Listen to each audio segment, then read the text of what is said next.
Yo, what's good, everybody? It's your boy Vaughn from the Kingdom Safety Response Unit.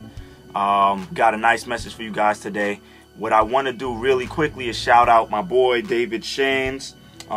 He's the owner of Sleepers for Suckers. If you go to sleepersforsuckers.com, you can check out some more of his apparel. This one talks about no days off, so it just talks about basically, you know, whatever your goal is, whatever your dream is, there's no days off from it, man. No days off from it. You got to get to work. You got to keep it going. You got to keep on doing what you got to do to achieve it. So I got some people out there, you know, who's working on their goals, like my homegirl Jackie Rosa, I know for one. And I've named a bunch of others of y'all who are doing it. Check out David Shands. Follow him on Twitter at Sleepers for Suckers. Making some real good motivational stuff, man. I really appreciate the work that he's doing out there in the ATL. All right, so let's get into the message for today. Hope you guys got your Bibles with you, because remember I told you guys in the last video we're going to be taking a lot of stuff out the Bible, and we're going to be coming from that to get the principles for how we can be successful, how we can take our lives to another level, forgetting what's behind us and moving forward to better things, right? So we're in Matthew chapter 14, and we're going to start at we can start at verse 24. I'm going to read it one time for you guys, and then I'm going to come back and break it down a little bit in a way that it just hit me and it spoke to me. All right? So, starting at verse 24. But the ship was now in the midst of the sea, tossed with the waves, for the wind was contrary. That's some good stuff right there. And in the fourth watch of the night, Jesus went unto them, walking on the sea. And when the disciples saw him walking on the sea, they were troubled, saying, It is a spirit. And they cried out for fear. But straightway Jesus spake unto them, saying, Be of good cheer, it is I, be not afraid. And Peter answered him and said, Lord, if it be thou, bid me come unto thee on the water. And he said, Come. And when Peter was come down out of the ship, he walked on the water to go to Jesus. But when he saw the wind boisterous, he was afraid. And beginning to sink, he cried, saying, Lord, save me.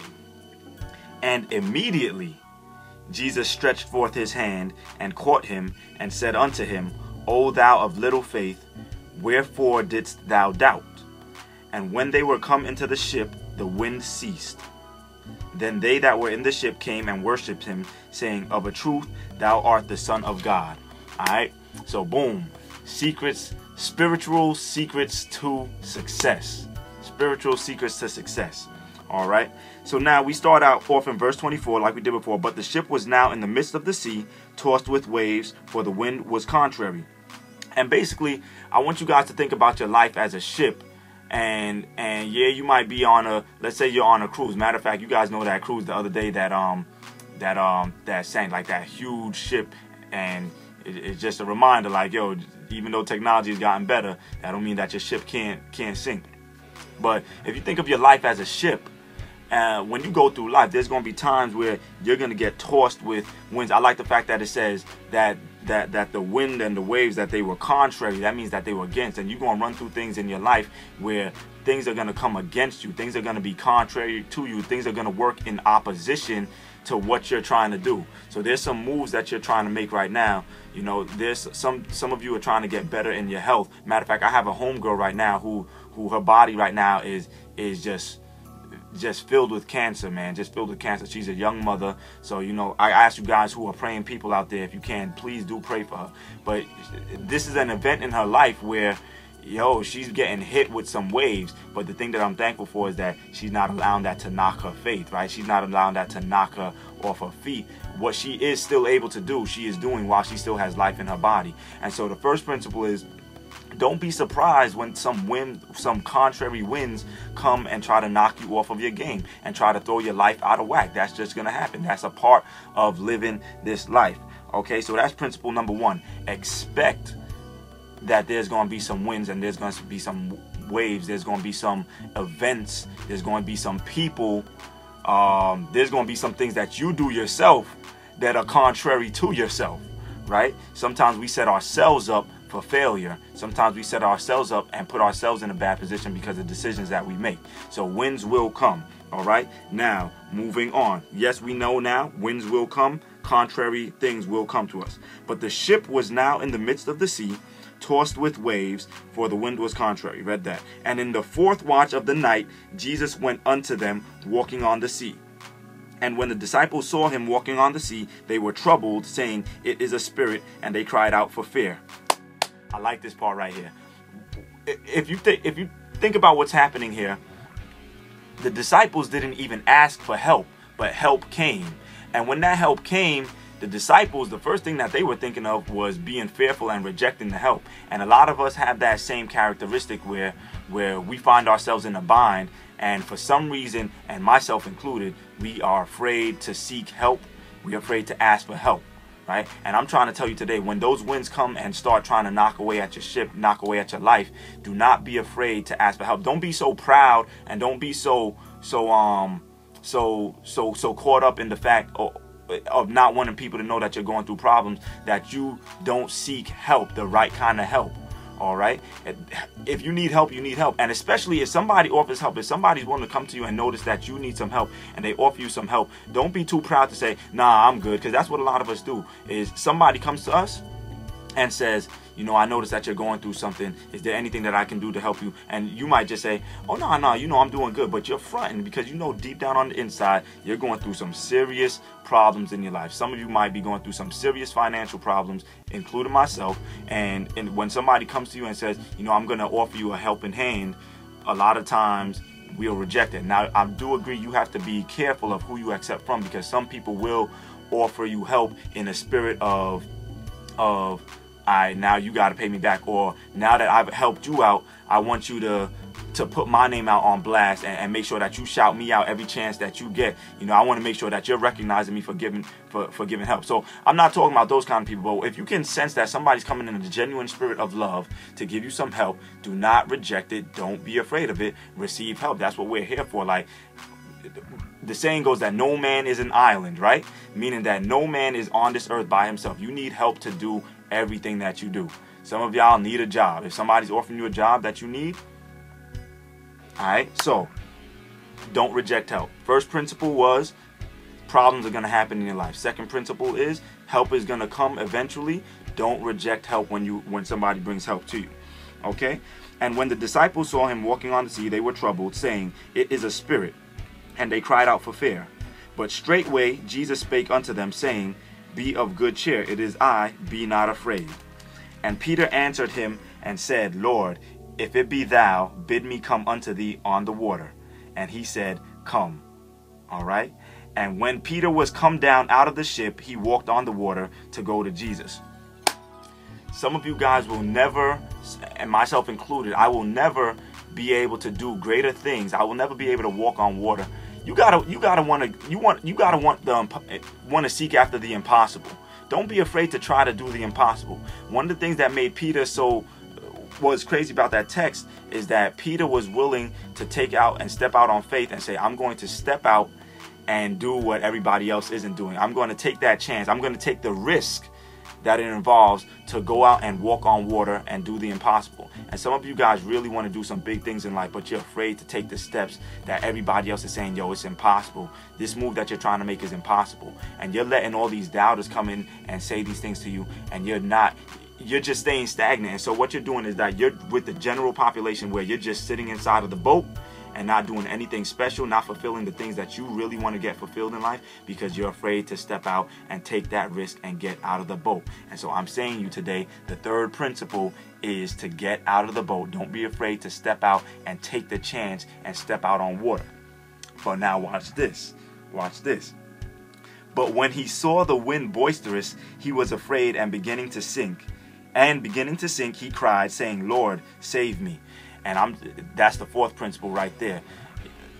When you do take that chance, when you do step out on risk, there's going to be some things, there's going to be some events that, to everybody on the outside looking in, it's like, yup, see, I told you shouldn't have taken that risk because look, now you're sinking, right? And it looks like the people who are in the boat right now are doing better than what you're doing because you're sinking, and now you've been forced in a position where you have to cry out for help. And what did Peter do? He said, Lord, save me. He cried out for help. So what did Jesus do now? And immediately Jesus stretched forth his hand and caught him and said unto him, O thou of little faith, wherefore didst thou doubt? So what he's saying is, yo, a lot of the reasons why when we do step out and fail when we take those first initial risks is because we doubt our ability now that we made that move to accomplish the task, right? So we might be in the middle of working out and we might get through a couple of days and we might say, yo, you know what? I don't see the results. I don't see my body getting chiseled the way I want it to. I don't see the weight loss coming that I want to see. And so we say, yo, you know what? I'm gonna just give up. The winds got too boisterous now that I stepped out of the boat and I left the safety zone and things seem too hectic. So I've taken my eye off of the goal, and instead of focusing on the goal, I'm focusing on the things that are contrary to me. And so what happens? I begin to sink, right? Your dreams begin to sink. You start to lose focus, right? But thank goodness it still doesn't end there, because there's some lessons that you can learn even in that. And so what happens now is Jesus comes in, and Jesus immediately, it says, and that's one thing I want y'all to know about Jesus, call on to him and he'll answer you immediately. All right, you'll see your results immediately. He's going to be, you may not see the results, I should say, right away, but do know that something is working immediately to pull you out of that situation. And Peter gets pulled out of this situation, and the text doesn't say this, but it's implied by the text, because look what it says, right? And immediately Jesus stretched forth his hand and caught him and said unto him, O thou of little faith, wherefore didst thou doubt? Why did you doubt your dream? Why did you doubt your goals? And when they were come into the ship, the wind ceased. Peep this. It says, and when they were come into the ship. That means that after Peter initially failed when he stepped out and took that risk, that means that he got a second chance to walk on water. He walked on water twice, even though the text doesn't say it. Why? Because Jesus had to reach down, pick him back up, right? And now Peter had to walk with Jesus now back to the ship to get back into the boat. Okay? And so now Peter is back again in the boat. But guess what? Peter is able to say something about his life that the rest of the disciples are not able to say. And what is that thing? Peter now has had an experience, a life experience of doing the impossible, which a lot of the other people's, yeah, they're in the boat and yeah, they're in safety. But now Peter is in safety with a life experience of having done the impossible, of having achieved something that the rest weren't able to achieve. Peter was able to walk on water. Why? Because he wasn't afraid of taking the chance to step out there and do the impossible, right? And even when the winds got boisterous, and the winds even caused him to sink for a little bit, but eventually he came and he recovered from that, and he walked on water a second time, right? And got back in the safety of the boat, right? And so, and then it ends and says, and when they were come into the ship, the wind ceased. All right, so eventually those winds are gonna stop, man, especially if you take that chance and you accept the risk that's involved, and you say, yo, you know, I'm gonna step out on faith and make this thing happen. And eventually what you'll find when you start living by faith is that, yo, those winds stop. As a matter of fact, you will become equipped with the tools so that you don't even notice that the winds that are against you are winds, because your tools are so much better than the winds that are coming up against you. Your ship now is a lot better and a lot more equipped to handle the different kinds of winds that might come against you, right? And it ends with, then they that were in the ship came and worshipped him, saying, of a truth, thou art the Son of God. And I don't want y'all to miss that principle, man. After you reach your success, do not forget to give God all the praise and all the glory, and recognize that it's because of him, it's because of Christ that you are able to accomplish these things, because none of us would accomplish anything for this one simple fact: if we didn't have breath in our body today at this very moment to try to accomplish things, there'd be no such thing as success for us. So don't forget that in spite of all these things, in spite of the risk that you're going to take, in spite of the waves, if you don't have Christ, if you don't recognize Christ, then you really have nothing, because he is the reason for all of our chance at success. All right, so this is Vaughn from the Kingdom Safety Response Unit. I hope that helps one of you, at least one person today. If not, it at least helped me.